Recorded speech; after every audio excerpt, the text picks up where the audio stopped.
पौराणिक मान्यताओं के अनुसार कार्तिक शुक्ल पक्ष की एकादशी तिथि को भगवान विष्णु योग निद्रा से जागते हैं, जिसके बाद से मांगलिक कार्यों की शुरुआत हो जाती है। वहीं भगवान विष्णु के योग निद्रा से जागने के बाद तुलसी विवाह संपन्न कराया जाता है। ऐसे में जानते हैं कि तुलसी विवाह की कथा क्या है और वृंदा के तुलसी बनने की कहानी क्या है।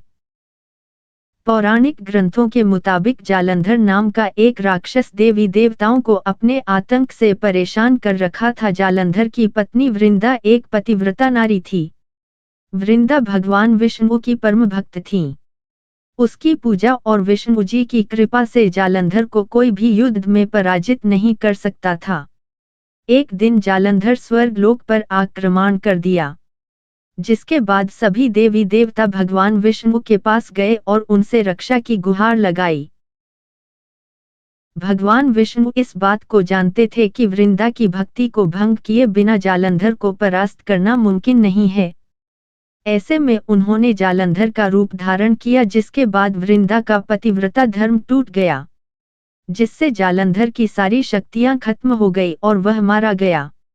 वरिदा को जालंधर की मृत्यु का समाचार मिला तो वह बहुत निराश हो गई और किए गए छल का पता चला तो क्रोधित होकर भगवान विष्णु को श्राप दे दिया।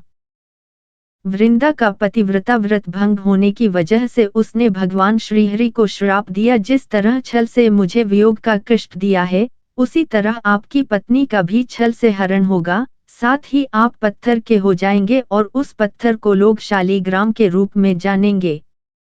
कहते हैं कि वृंदा के श्राप की वजह से भगवान विष्णु दशरथ के पुत्र श्री राम के रूप में जन्म लिया।